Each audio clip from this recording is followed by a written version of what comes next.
Solo hay un problema filosófico verdaderamente serio: el suicidio. Esa es la primera frase de este gran libro de Albert Camus, El mito de Sísifo, donde trataremos de descubrir cuál es el propósito de la vida.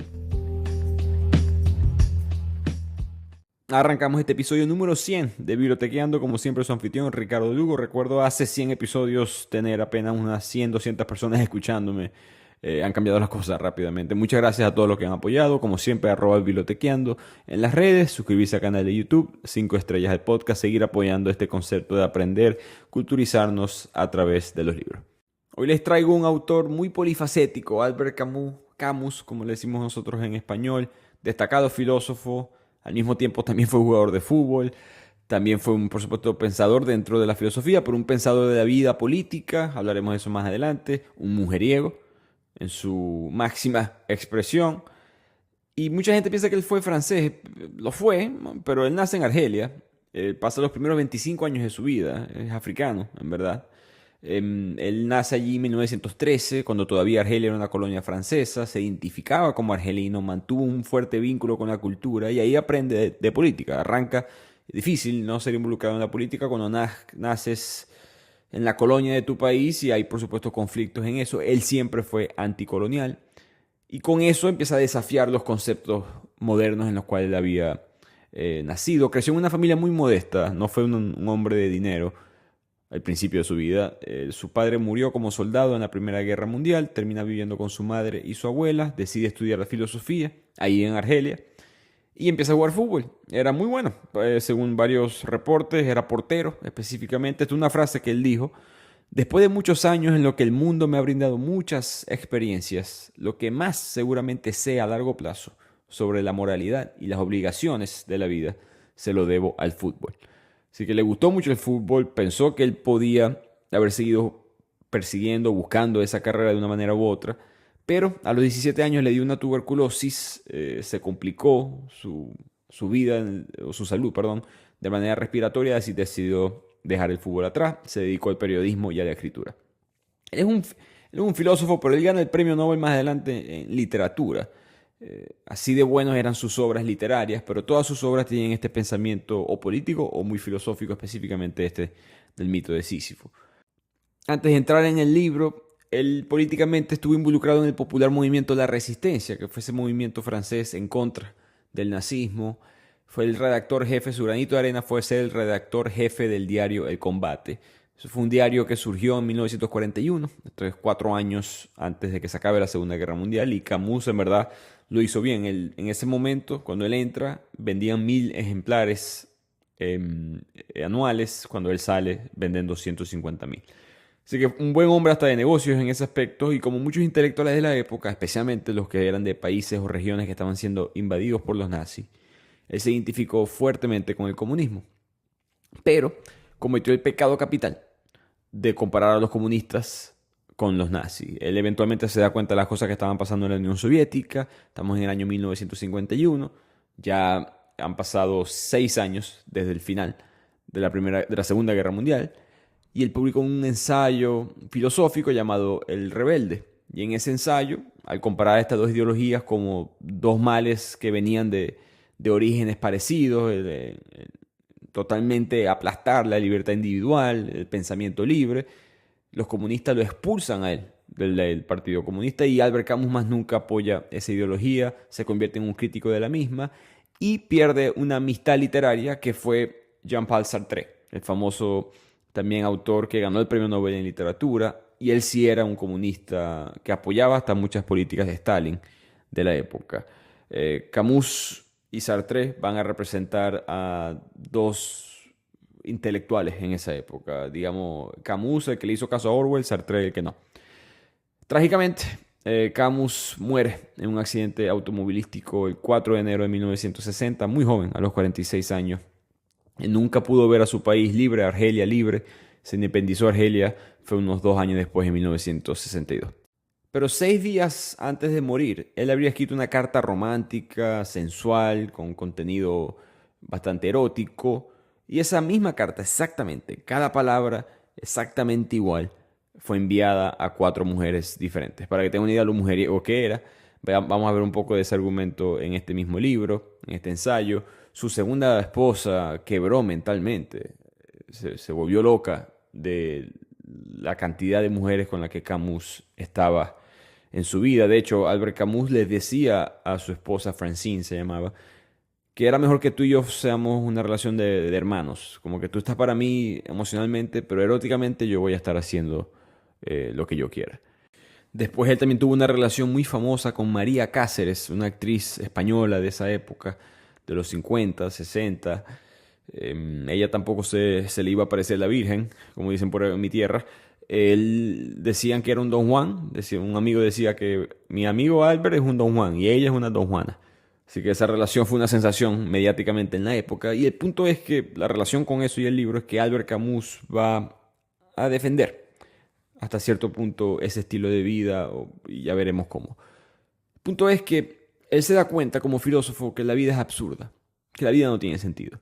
Y para explicarlo utiliza la mitología griega. Sísifo, como recuerdan, él sale de hecho en la Ilíada de Homero. No es un personaje importante, pero es mencionado por Homero y después, como salió en esa obra, muchos griegos de la época lo utilizaron a él para contar distintas metáforas. Y la metáfora de Sísifo es que él es castigado por los dioses porque engañó a la muerte. La muerte lo fue a buscar y Sísifo la encadenó para que nadie muriera. Por un tiempo en la tierra nadie muere porque la muerte no podía ir a buscar las almas de las personas porque estaba encadenada por Sísifo. El castigo eterno de Sísifo es que él tiene que empujar una roca muy grande, muy pesada, colina arriba. Cada vez que él está a punto de llegar al final de la colina, cuando pareciera que está a punto de completar esta tarea, siempre la roca está muy pesada, se le rueda hacia abajo y él tiene que comenzar de nuevo. Los filósofos existencialistas a través de los años siempre han entendido esto como una metáfora de lo inútil que es la vida, la repetición absurda de la misma, la monotonía. Los esfuerzos parecen carecer de un propósito duradero. Y entre esos filósofos está Albert Camus. Y él llega a la misma conclusión de todos, que sí, la vida no tiene sentido, la vida carece de algún tipo de propósito, pero Camus va un paso más allá y él se hace una pregunta. ¿Qué pasa si Sísifo estaba feliz? Y con esa idea empecemos el resumen del mito de Sísifo. Y el libro está dividido en distintos capítulos y el mito de Sísifo es un capítulo y es el penúltimo. En verdad, como buen filósofo, va a tocar distintos temas racionales del existencialismo para después explicarnos y llegar con él a la conclusión de Sísifo sonriendo en este castigo. Una de las ideas principales de todo el ensayo es que la vida, la sensación de que la vida no tiene sentido, es consecuencia de ciertas experiencias inevitables. Si le preguntas a alguien en la calle por qué elige seguir con vida, capaz te dice mi familia. Si le preguntas a otra persona, te dice mi carrera. Y después la otra, quiero viajar, quiero mejorar mi situación financiera, quiero hacer, etc.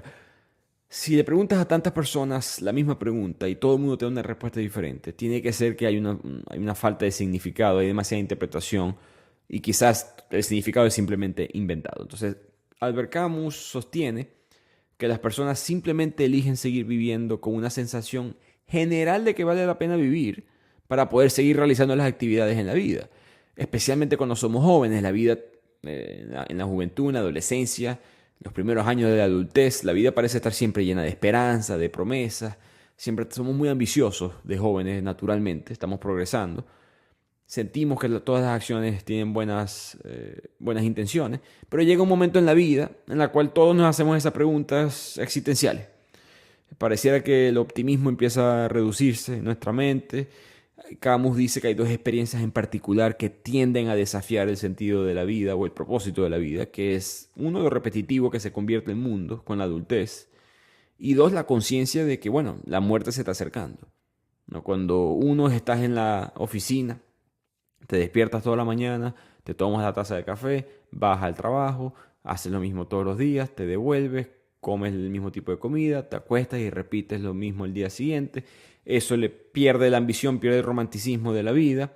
Al mismo tiempo, cuando te das cuenta, cuando ya estás en tus 30, en tus 40, no solamente la muerte está más cerca, por mucho que todavía falta, la muerte se convierte en algo más real, pero además de eso, personas muy queridas, personas que te formaron, tus abuelos son los primeros en tomar ese rol, empiezan a fallecer, empiezan a no estar en tu vida y te das cuenta de que las cosas son muy momentáneas, que la vida es muy corta y te empiezas a sentir más una máquina que una persona. Empiezas a sentirte más agotado, especialmente en el aspecto laboral, y te empiezas a sentir más vulnerable en el aspecto emocional. Y todo esto sirve como un recordatorio de que nada de lo que hacemos en la vida tiene consecuencias muy duraderas.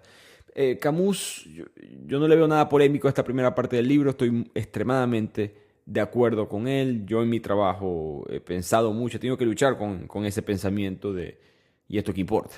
¿No? Yo quisiera estar hablando con ustedes más tiempo todavía, si yo pudiera, pero tengo que trabajar también, tengo que hacer mis cosas poco a poco para poder convertir bibliotequeando en mi trabajo del 100% de mi tiempo. Y aún así cuando eso sucede, y eso importa, de que hay gente escuchando y aprendiendo conmigo, y aún así eso importa, que yo esté leyendo este libro, en verdad, no es repetitivo también, sentarse a leer, sentarse a aprender de un tema, de saber cuáles son los datos específicos de un momento en la historia, porque te leíste un libro. En verdad tiene un propósito eso en la vida. Siempre hay una manera de, no importa qué tan interesante sea, de convertir tu vida en algo bastante absurdo si te sientas a pensar en ello. Y en el aspecto de la muerte, bueno, en un mundo después del COVID, creo que todos hemos sentido a la muerte mucho más cercana. Yo que no me considero viejo todavía, pero estoy envejeciendo. Abuelos ya no están aquí, ya tengo otros familiares por lo mismo y siempre la mortalidad, ¿no? Uno ve su trayectoria también, la vida de esos familiares que ya no están y te das cuenta si importó o no las cosas que ellos dejaron en la vida. Hablaremos de eso con más detalle después, pero creo que esto es un mensaje muy universal de Albert Camus porque creo que todo el mundo ha sentido eso. Y con eso Camus continúa y explica, bueno, con esta conclusión desagradable, si ya entendimos racionalmente que la vida no tiene propósito, que la vida no tiene sentido, eso es lo absurdo. Y cuando se llega a lo absurdo hay distintos caminos que la persona puede tomar. Uno de esos caminos es dar un brinco hacia la fe, darle sus esperanzas a Dios. El otro camino es simplemente concluir que la vida es absurda, que la vida es insignificante, pero eso es un lugar que puede ser muy oscuro. La fe soluciona el problema hasta cierto punto. Albert Camus no sabía esto en el momento, por lo menos no tenía la data, perdón, capaz lo sabía intuitivamente. Pero hoy en día los estudios demuestran, un estudio muy interesante, la gente que reza tiene mejor salud mental, por lo menos con ansiedad, depresión, tasa de suicidio, tiene una mejor salud mental que las personas que no rezan. Y mucho mejor salud mental que las personas que se consideran ateas.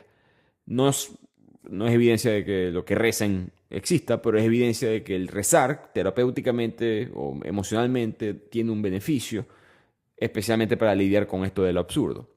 El problema para Camus con la religión, y él era un ateo trágico, un gnóstico llamaríamos hoy en día, es que la fe es una doctrina que sí resuelve el problema mentalmente, pero es un modelo prefabricado, es un modelo que, usemos el ejemplo del cristianismo, la mayoría de la gente que me escucha va a ser cristiana, o por lo menos más conoce esa religión de una mejor manera. Aquí tienes estas 10 leyes, aquí tienes estos 10 mandamientos, aquí está este libro, aprendes eso y ya está. Y eso es, no es que no se pueda interpretar de distintas maneras, pero eso es el límite, aplasta tu libertad de pensamiento, aplasta los lugares que puedes llegar, limita la manera en que puedes ver el mundo y eso para Camus es un terror, ¿no? Para un filósofo pensador como él no se puede entrar a ese mundo, eso no solamente elimina, desde su punto de vista, elimina el alma de un ser humano, la humanidad de una persona, pero al mismo tiempo la religión tiende a empujarte a la fe con más miedo al infierno, más miedo a no poder lograr ser un inmortal que la propia lógica. Y como filósofo Camus no veía la religión como una solución para el problema de lo absurdo. Pero volviendo, digamos, al debate principal de que si la vida es insignificante o no. Para Camus es la pregunta más importante de la historia de la filosofía. No hay pregunta más importante. No importa qué pregunta se hizo Sócrates, Platón, Aristóteles. Esta es la pregunta más importante. ¿Es la vida absurda, sí o no? Porque si sí lo es, una de las conclusiones muy obvias que la gente llega es el suicidio. ¿Es posible en verdad vivir una vida en un mundo que no tiene sentido? Muchos a través de la historia tristemente concluyen que no. Solamente esta pregunta en la filosofía tiene esa consecuencia tan grave y por eso que Camus decide dedicarle tanto tiempo a esta lógica, a este pensamiento en el libro. Y mi gente, si me están escuchando y han pensado en esa salida, es un tema delicado, si colocan, no sé en qué país se encuentran, pero si colocan en Google ayuda de suicidio, ahí de una vez te va a salir el número que tú puedes llamar de tu país, de tu gobierno para eso. Y he mencionado esto en otros episodios, Therapify Es una aplicación en español que te consigue psicólogos por un precio bastante accesible. Ellos no me pagan, eso no es propaganda ni nada, eso es simplemente todo el mundo pasa por un pensamiento nihilista en algún punto de su vida y es normal, y es importante conseguir ayuda. Pero continuemos con la obra. Camus argumenta que la única razón por la cual no hay suicidios masivos todos los días es porque nuestro instinto de vida es mucho más fuerte que nuestras razones para suicidarnos. La frase que él utiliza es que adquirimos el hábito de vivir antes de adquirir el hábito de pensar. En otras palabras, un bebé aprende a respirar, aprende a comer, aprende a hacer sus necesidades físicas mucho antes de poder aprender a pensar y mucho menos pensar en conceptos abstractos. Por lo tanto, estamos programados por la naturaleza para enfrentar a la vida. No sabemos por qué, pero esa es la misión, enfrentar a la vida y eludir a la muerte. Entonces, en el ensayo, Camus dice, si esta es la realidad, afrontemos las consecuencias de lo absurdo. En lugar de hacer lo que muchos otros filósofos hacen, que es decir, la vida no tiene sentido y listo, la vida es absurda, ya está. Camus dice, bueno, vamos a agarrar ese concepto como punto de partida, no nos quedemos aquí atrás. No digamos que la vida no tiene sentido y ya, listo, terminemos la película, sino que analicemos esa idea y veamos a dónde nos llega. Y él recurre a la ficción y a uno de mis autores preferidos, ustedes lo saben, Fyodor Dostoevsky, el autor ruso, y menciona Camus en el libro a distintos personajes de Dostoevsky. Uno de ellos es Iván Karamazov, de los hermanos Karamazov, el mismo inteligente ateo que inventa la historia del gran inquisidor dentro de los hermanos Karamazov, episodio que acabo de hacer hace unos 3-4 libros. La famosa frase de Iván en ese libro es todo está permitido, refiriéndose a que si Dios no existe, que es la conclusión a la cual él llega con su inteligencia, por lo tanto, bueno, entonces todas estas leyes morales, todo este comportamiento que nosotros consideramos bueno, bondadoso con los demás, es totalmente inventado. No hay razón por la cual debamos de seguirlo. El mundo puede ser una anarquía, ya que Dios no existe. Y en los hermanos Karamazov, Iván es este hombre racional. Alyosha es su hermano. No es deficiente en cuanto a inteligencia, pero no es tan inteligente como su hermano, pero es bueno. Es una buena persona. Y al final, no voy a arruinarles el libro, pero la bondad gana, la inteligencia no gana. Iván quiebra psicológicamente al no poder lidiar con un mundo sin ética, por lo menos no con una ética entregada por una entidad mayor. Cualquier ética entregada o desarrollada por el ser humano es tan inventada como las demás ideologías que han fallado a través de la historia.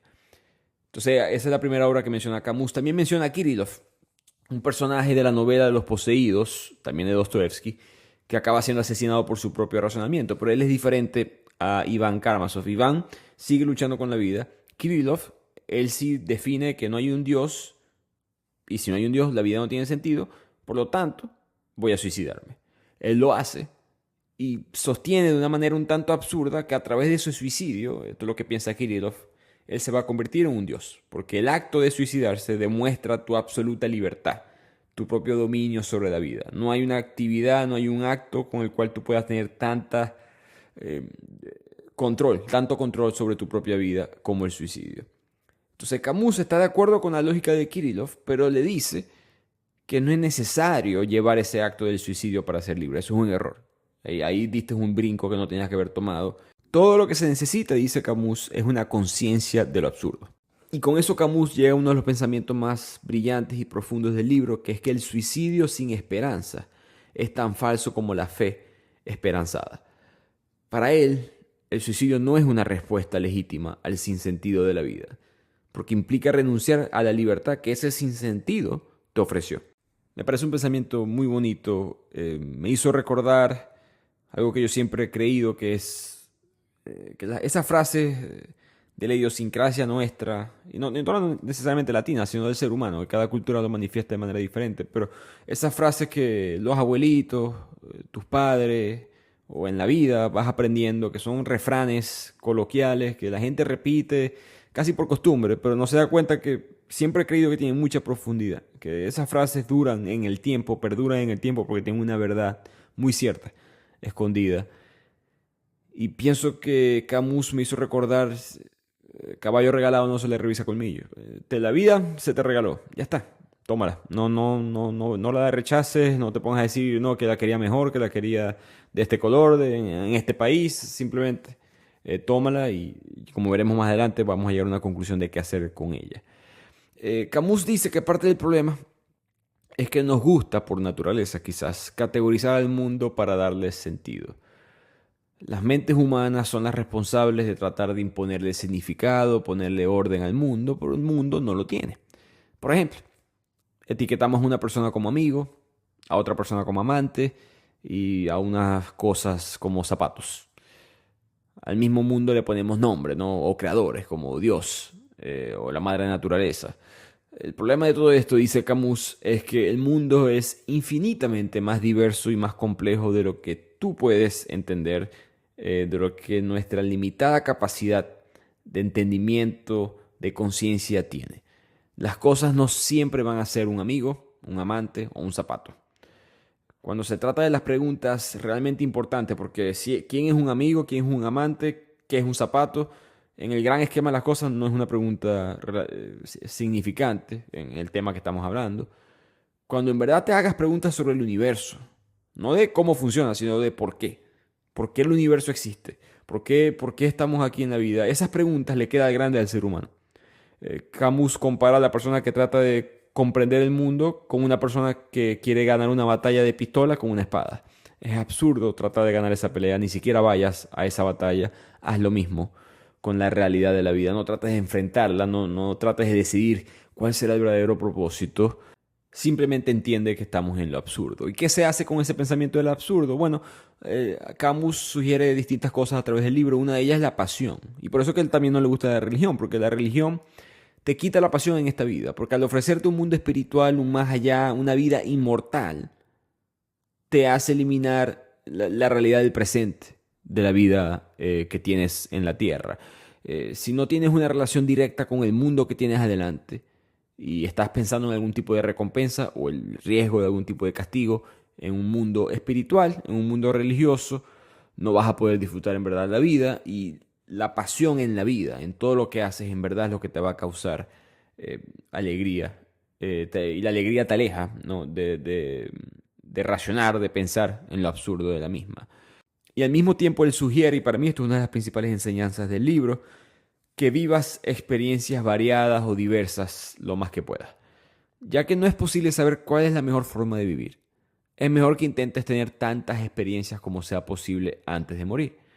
Para poder decir cuál es la mejor comida del mundo, tienes que probar distintas comidas del mundo. No pase como un amigo mío que él dice que Estados Unidos es el mejor país del mundo, ha vivido en dos, Venezuela y Estados Unidos. Y bueno, capaz tiene razón, pero tienes que viajar un poquito más. Eh, Hay que probarlas todas, hay que probar todas las experiencias de la vida. Trata de evitar la monotonía que mencionamos al principio. Eso te va a llevar a un lugar muy oscuro, muy absurdo internamente, por lo tanto salte de él con las experiencias. Y quizás para nosotros, con nuestros ojos y oídos del 2024, quizás esto no es una idea muy novedosa. Estamos mucho más conscientes de los beneficios de vivir en el presente, meditaciones, salud mental. Camus escribe esto hace casi 80 años, pero hay que entender que él hace, irónicamente parecido a la religión, él te asusta un poco, porque el concepto de lo absurdo se convierte, digamos, lo que es para la religión el infierno. Ya hemos entendido al principio del libro que lo absurdo es un lugar muy oscuro. Sabemos la peor consecuencia posible, que es la muerte con el suicidio. No queremos acercarnos ahí. ¿Cómo me salgo de ahí? Y una manera de la cual él te asusta es con esta idea de vivir experiencias variadas, que obviamente también puede causar mucha ansiedad, ¿no? La sensación de tener que siempre estar haciendo algo diferente, porque si no mi vida no va a ser satisfactoria. Eso también puede causar problemas, pero hacia esa dirección es que tienes que apuntar, según Albert Camus.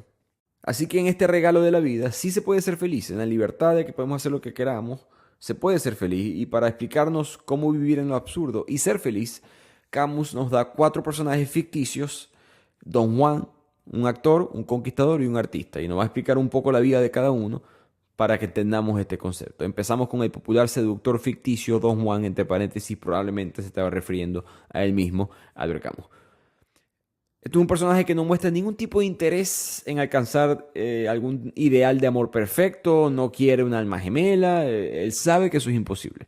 Más bien simplemente aspira a tener tantas aventuras sexuales apasionadas de corta duración como sea posible antes de morir, dedica su vida a la búsqueda del placer sexual y vive simplemente en el momento. Camus dice que la gente va a acusar a Don Juan de distintas cosas. De que está buscando el amor verdadero, cuando eso es mentira. De que es un melancólico, de que es repetitivo sin imaginación, que esa vida no tiene propósito, que es egoísta, que va a morir solo como un anciano. Camus piensa que al final de cuentas ninguna de esas acusaciones en verdad afectan a Don Juan. Porque Don Juan, en última instancia, no está buscando alcanzar algún tipo de trascendencia. Él no está buscando encontrar algo que lo lleve más allá de lo cotidiano, de lo que está viviendo en el presente, de estas experiencias sexuales. Don Juan reconoce el sinsentido de sus seducciones. Don Juan no busca el amor verdadero. Don Juan solamente quiere experimentar la repetición continua de su conquista. Él no es un melancólico como piensa la gente. Eso supondría que él espera algo más de esas personas cuando en verdad sabe que no lo va a conseguir, ni lo está buscando tampoco. No es egoísta porque él no está buscando controlar a esas personas. Él simplemente quiere algo por un momento y ya. Él no está buscando dominar a esa persona, decidir qué puede hacer, qué no puede hacer, con quién más se puede o no puede verse. Simplemente es vivir en ese presente y ya está. Y finalmente, Don Juan no va a sufrir las consecuencias de sus actos, porque él vive con plena conciencia de quién es y de hacia dónde se dirige. Por lo tanto, la vejez, la impotencia que le vendrá sexualmente más adelante, no lo pueden tomar desprevenido porque él sabe lo que viene. No es que él ignora el futuro, él entiende que se va a hacer el futuro. Por lo tanto, Don Juan puede vivir su vida feliz. Absurda, Camus lo admite, es una vida absurda, no tiene sentido, no tiene propósito, mejor dicho. Pero como lo sabes, puedes vivirla de una manera feliz. De ahí pasamos para el actor, el segundo personaje ficticio que Camus nos va a explicar, que es una persona, actor, actriz, que no se contenta simplemente con observar e imaginar vidas diferentes a la suya. Insiste en vivirlas. El actor, la actriz quiere tener esa intensidad, esa variedad de muchas vidas a lo largo de su propia carrera. Por lo tanto, el actor, como muchos otros personajes que interpreta, tiene una vida muy fugaz, porque los artistas, no solamente la fama le dura muy poco, y quiero aclarar, Camus se refiere aquí a actores de teatro, no se está refiriendo a una estrella de cine de Hollywood, se está refiriendo simplemente a estos actores que no son inmortalizados en el pasillo de Hollywood en Los Ángeles, solamente son actores que trabajan en los teatros locales, así sean teatros famosos. Esas personas mueren y en unos pocos años ya todo el mundo se olvidó quiénes eran. Su fama y gloria está muy limitada a la respuesta del público, dice Camus, ¿no? Esos personajes dependen de que las personas los aplaudan, depende que al terminar, lo que termine el show, la gente diga, tuviste una increíble actuación, no pensé que se podía representar ese personaje de esa manera, te felicito. Es esa sensación, por eso es lo que viven. Esa es la totalidad de su ser. Pero eso es bueno, porque los actores y las actrices viven libres de la ilusión de que sus logros puedan ser reconocidos en el futuro. Viven con la absurda conciencia de que nada de lo que ellos hacen va a tener un significado más allá del acto mismo. Más que otros artistas, los actores tienen que vivir en el presente. ¿Qué importa en el momento que vas a tener una obra, que estás parado enfrente de una obra de teatro, que hay cientos, quizás miles de personas viéndote? ¿En verdad estás pensando en lo que va a suceder en la vida, lo que importa la vida dentro de 10, 20 años? Para nada. Estás pensando cómo interpretar a ese actor, cuál es la siguiente línea. Estás viviendo en el presente. Al mismo tiempo, Camus aprovecha y menciona nuevamente la Iglesia Católica, como francés, por supuesto, esa era la principal institución religiosa en su vida adulta. Y él dice que la Iglesia Católica, y esto es verdad, a través de la historia se opuso, no consistentemente, pero periódicamente, se opuso a la actuación. Porque los actores ponían mucho énfasis en vivir muchas vidas, vivirlas en el presente, mostraban distintos puntos de vista. Y la Iglesia enfatiza la unidad de una sola vida, una sola alma, la importancia de vivir para el futuro, para la vida después de la muerte. Como a Camus no le gustaba eso, él empezó a ver el valor a los actores de esa manera. Más o menos explicando cómo es que él llegó a este personaje del actor. El Don Juan ya sabemos por qué, porque esa era su propia vida, pero el actor llega es por esto. Así que los actores están interesados en la cantidad de experiencias muy diferentes, suelen hacer una obra de teatro diferente cada 2, 3 semanas, cada mes, tienen una experiencia diversa, como mencionó Camus al principio, y se enfocan mucho, no necesariamente en la calidad de la experiencia, sino en la cantidad de las experiencias. Valoran una vida larga más que una vida eterna, y eso es importante para vivir feliz.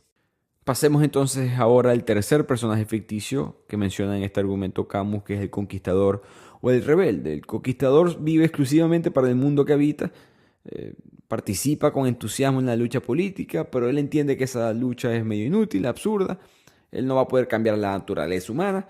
Lo que sea que esté conquistando no va a ser de él para siempre. No siempre va a tener su nombre. No siempre va a hablar el idioma, la religión, lo que sea que él esté promoviendo. La trascendencia de ese estilo es imposible, pero él lo sabe. Y al mismo tiempo, el rebelde es atractivo, porque el rebelde está buscando superarse a sí mismo y alcanzar todo su potencial. Camus piensa que el ser humano siempre se siente atraído por la rebelión y la conquista, porque eso es lo que logran. Es mostrar el potencial de la humanidad. Mostrar, correcta o incorrectamente, una versión de un mundo mejor, que es al final de cuentas algo que une mucho a los seres humanos. La ilusión de la esperanza, en el caso de Albert Camus, la ilusión de un mundo mejor. En esta parte del libro se nota muchísimo para mí la influencia de Nietzsche en Camus, ¿no? Nietzsche, él veía al ser humano como podía ser el que le sirven o puede ser el que sirve, puede ser el que gobierna o puede ser el que obedece. Las personas son criaturas o creadores, ese era el lenguaje que utilizaba Nietzsche. Y él afirmaba que la fuerza principal que nos impulsa era la voluntad de poder. Una voluntad de afirmar nuestra propia independencia, imponer nuestra voluntad sobre los demás. Eso era una de las principales razones por la cual continuábamos viviendo. Por mucho que no tuviéramos eso, siempre estábamos buscando eso, ya sea en tu núcleo familiar, ya sea con tu pareja, ya sea a nivel macro como son líderes políticos. Para mí no es casualidad que Camus dice en el libro que la lucha del rebelde, su importancia no es superar a los demás, la importancia es superarse a sí mismo. Creo que eso está muy conectado con Nietzsche. Así que al final de cuentas, el conquistador del rebelde, su victoria es tan inútil como lo es la fama póstuma para el actor, como lo es la vida trascendental de un amor eterno para Don Juan, pero al final de cuentas terminan viviendo en el presente. Y finalmente llegamos al cuarto personaje, que es el artista, el más absurdo. Para Camus, ellos gastan mucha energía en sus creaciones, una pintura, por ejemplo, y al final no tiene sentido. Al final simplemente le agregan un sentido, como hacen con los amantes, con el amigo y con el zapato. Pero en verdad no existe, en verdad es tu propia interpretación, pero en ese proceso el artista no explica, el artista no resuelve, el artista simplemente experimenta la vida, vive en el presente y con eso es feliz. Y con eso llegamos al castigo de Sísifo, ese emblemático mito representando la condición humana. Los dioses le colocaron a Sísifo el peor castigo posible, ya mencionamos subir esa roca colina arriba, pero el castigo quizás es una ilusión y creo que es parte del mensaje. El castigo no es el trabajo en sí, o sea, lo tormentoso no es lo físicamente difícil que sería subir una piedra que es tan pesada que al final ya no puedes más y se te cae y tienes que empezar de nuevo. No es eso, como aprendimos con Albert Camus, es el peso psicológico. Es ir a ese lugar oscuro donde sabes que tu trabajo, que tu vida es inútil. Pero Camus da un paso más allá y él nos dice que es precisamente esa conciencia la que convierte a Sísifo en un héroe de lo absurdo, porque ahora Sísifo es completamente consciente de su destino desesperado. Por muy desesperado que sea, él continúa viviendo de todos modos su vida. Él no se suicida, él continúa. Y en ese castigo, Camus ve el destino de la humanidad. Si Sísifo continúa haciendo eso por el resto de su vida, por el resto de la eternidad, mejor dicho, entonces nosotros no solamente también podemos, sino que todos nosotros tenemos una piedra como Sísifo. Ya sea tu trabajo de oficina, de 9 de la mañana a 5 de la tarde, ya sea Don Juan yendo al mismo bar de siempre a ver qué consigue, todos tenemos esa piedra. Todos nos involucramos en tareas, en luchas diarias, repetitivas de la vida, que en el gran esquema de las cosas son tan absurdas, tan inútiles como empujar una piedra montaña arriba. Pero Sísifo, en lugar de sentirse aplastado por la conciencia de esta desesperante situación, él simplemente se siente liberado por ella. Esto se debe, dice Camus, a que un destino solamente parece intolerable cuando se le compara con otro, cuando se le compara con la ilusión de una vida mejor. Pero Sísifo, él pudiera mentalmente eliminar esa comparación, porque él sabe que este es su destino, este es su propósito en la vida, no hay algo más que eso. Él reconoce su condición y la acepta tal como es. Camus se imagina que en ese momento en el cual la roca se le acaba de caer a Sísifo, Él tiene que voltearse y caminar colina abajo para buscar la roca y empezar nuevamente. En ese momento, él simplemente respira y quizás siente una extraña especie de satisfacción. Porque a pesar de todo, se ha apegado a su roca, se ha apegado a su destino, se ha apegado a su presente. Camus no lo niega, sí, Sísifo a veces sentirá pena por su condición, pero al mismo tiempo no debería para nada sorprendernos que a veces también sienta alegría. Y como él, y como este antiguo mito griego, como Sísifo, nosotros también podemos encontrarle la alegría y la satisfacción a la vida en esa lucha contra lo absurdo. Y con eso llegamos al final de este resumen, como siempre, en mi opinión personal.